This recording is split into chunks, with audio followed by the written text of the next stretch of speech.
lalabas lang ako saglit ha. Yung mga sinampay ko dyan, matutuyo na yung maya-maya. Tupiin mo ha. Sige, sige. Tapos yung mga magasin, tanggalin mo na rin doon sa lababo. Sige, sige. Baka naman pagdating ko, ganun pa rin ang itsura. Okay, sige. So, mga ilang oras ka? Matutuyo na ba yun? Oo, matutuyo na yung maya-maya. So, Kaya pa naman yung sinampay. tatanggalin ko, tapos tutupin ko. Oo, marunong ka naman siguro magtupi. So, tatanggalin ko nga lang, tapos tutupin ko. Oo, tatanggalin Pag natuyo mo. na. Siyempre, pag natuyo na, Sige. tanggalin mo, tupiin mo, ilagay mo na rin doon sa cabinet para naman maayos-ayos tayo dito. Sige, sige, sige, sige. Tatanggalin ko, tutupiin ko. Pag natuyo na, tapos ilalagay ko na doon. Okay. Oo, ito naman paulit-ulit. Okay, okay, okay. Sige, ako nang bahala, ako nang bahala. Baka naman ang kalat pa dito pag uwi ko ha. Hindi, ako nang bahala dyan. Ako na. Sige.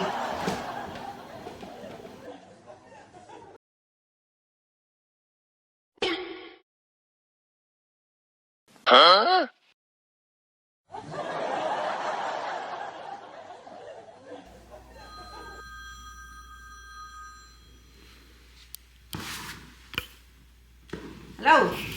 Oh. Natapos mo na ba yung mga pinapagawa ko? Yung pinggan, nahugasan mo ba? Oo, tapos na. Ano pinapanood mong TV dyan? Wala, wala. Itong ano, hindi pa siya tuyo eh. Yes, ano kayo? Oh. Ano nangyari? Ako umalis na. Natutuyo na yung umalis ako ah. Hindi nga eh. Ayun o, mamaya pag uwi mo, makikita mo siya. Basa pa siya. Hindi pa siya nat... Yung basa mo. Ayun o, basang basa. Hindi siya natutuyo. Hindi ko rin alam kung bakit eh. Ayun ako pa nga ito inaabangan eh.